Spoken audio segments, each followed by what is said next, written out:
No, but I just want to say that, you know, the things that you've achieved are incredible. And really, you've achieved being British Hairdresser of the Year, the first woman in, you know, since 2005. And I would say I think it's because I'm the first woman to be nominated for a long time. there you go. But you know, for me, women are the ones that do all the work. We always do all the work. But tell me at the beginning. Tell me, you know, how. From leaving school, I worked as a florist. Wanted to go to makeup college. My parents couldn't afford to send me to makeup college, so I decided to pay for myself. So I worked as a florist and I earned £33.50 a week. It wasn't really working very well to save money. So I saw a job advertised for a manager of a garden centre, and you needed a horticulture degree. I was 17, so I basically lied, told them I'd got a horticulture degree, and I was 23, and I got the job, and I earned £260 a week.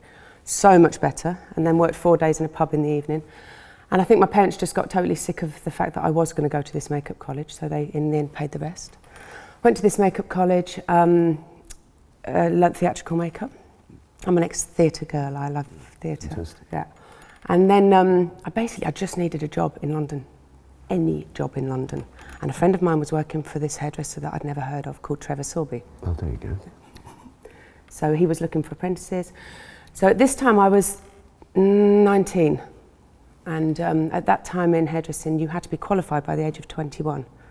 So I was nearly 20. So in the interview, Trevor asked me how long I'd been hairdressing, and I lied again and said for 2 years.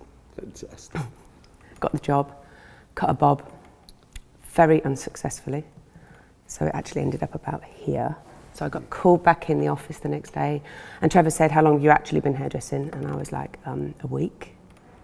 So he said, as much as I like you, you can't qualify within a year, so we have to ask you to leave. When I left the office door, you can ask Trevor this, I turned around and I said, is it 3 years worth of training, or is it 3 years worth of time? And he said, I don't understand the question. I was like, it's easy. Do I have to qualify in 3 years of time, or is it 3 years worth of exams? And he said, exams. I said, I'll see you tomorrow. And that's how I started it. There you go. How long? 12 years. 12 years. 12 years, yeah. You know, you've won British Hairdresser twice. Amazing work you do. Thank you. I love it, you know, and really something that you get a lot of things that are very hard and, you know, kind of created really not for the person, but just maybe for the hairdresser. But yours seems to be things that are really feminine, soft, especially the last collection. Yeah, the first one, my brief to Jenny was I wanted to shoot a collection of 8 pictures that I wanted to put in my house at home. So I didn't mind if they were cropped, full length, just a picture, a photograph that stands on its own. And that's what I love. I wanted to do something a bit more fashion. I wanted to do some full lengths. I didn't want it to look like a hair collection. I wanted it... Lifestyle. Yeah. There's one picture in the first collection, and me and Jenny love each other, but we fight all the time. Yeah. And she was saying to me, you cannot put in a full-length picture. She's got a small head and a big dress. And I was like, but that's what I like, the small head and the big dress. But proportionally, it should be a big head with a big dress. And I was like, but I don't want a big head with a big dress. So she's like, you're not going to put the full length in, are you? I was like, I love the full length. It's a moment. I love a piece of photography that's just a moment that's captured. On my second collection, I chose not to meet the models till the day of the shoot. Okay. Which is bonkers. Yeah. I mean, I'd obviously seen Polaroids, but to be perfectly honest, I love to see a Polaroid of a girl with no makeup on. That's how I get inspired. I get inspired from a girl, like from a person, more than I do from hair, really, or fashion. But it made me work much more organically. Yeah. And it made me not force what I was doing. And the second shoot as well was, I think, being brave enough to go into the studio that morning, and the clothes stylist had got the most amazing clothes. They were amazing, but it wasn't what I wanted. So we had all the Alexander McQueens and we had the full rail of clothes. And every time we shot the picture, it was forced. It was forced. It was forced. Trying to do a fashion shoot. I was trying to do a fashion shoot. And right at the bottom of her bag, she'd got one crumpled linen Zara dress. And we put that on. And then we had to then make that one dress into 10 dresses. Yeah, yeah.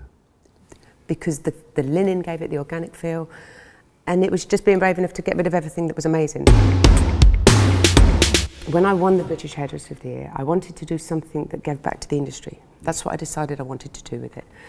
When I see everything about this industry on TV, I don't understand us. I don't I don't connect with it. It's not the people I know. Yeah, they make it a little bit, you know. Fantasy. Yeah, it's a bit. They mock it a bit, I think. It's mocked. It's yeah. So that's definitely not what I see in the industry at all. So I met this amazing guy called Gabriel. He's 28 years old. He's a barber, and he was making 2 little 3-minute YouTube clips for me for my staff for a show they were doing. And then after a few more meetings, it was a 20-minute thing. And then one day he said to me, "Are we making a documentary?" I was like, "Have you made one before?" And he's like, "No." "Have you?" And I was like, "No." And it's just something that grew. Yeah. It is about hairdressing, but it's more than that. Yeah. It's not a fluffy hairdressing documentary. It's about choosing a career that you're good at, whatever that is when you're at school. Yeah. So making this, I've learned, I knew a lot about the industry, but I've really learned about the industry. Yeah. And you've got kind of a group of hairdressers that a lot of people is from their family. Their family was hairdressers. Yeah. And then a lot of the other people fell into it. Yeah. There's not a lot of people that chose it. Yeah. But maybe that's because how we're represented at schools is a different type of thing. That's what we need to change their mentality of. It's 100% to go into schools, colleges, parents. I heard that you like photography. I'm the most frustrated photographer. Why don't you do it? I've done it. I've been on 2 courses. Did you? No, I didn't. Self-taught? Yeah, I was self-taught. Yeah, self-taught. But my wife bought me a camera. Pat bought me a camera, and I used to shoot on automatic. Yep. +1, so it was a little bit bleached out. That was it. But really, it was the composition and what you shot and where you went, and you know that was it. So I'm trying to shoot not on my posh camera on automatic, but maybe I should just stick it. Well, I think if you spend so much time figuring out all that other stuff, you forget to do the frame. Yep. And because unless it comes natural. On this course, we had to go outside and we had to find a moving object, a bird, and we had to put the bird in focus at the front and the back in blur. But by the time I'd sorted all this out, my bird had gone. There you go. I was looking for a snail. I was like, by the time I'd done all of that, I was like, my picture's gone. You've done amazing, and I really, it's important for us to share with everybody what you're doing. You've done amazing. Thank you so much. Thanks for having me. Yeah, it's a pleasure.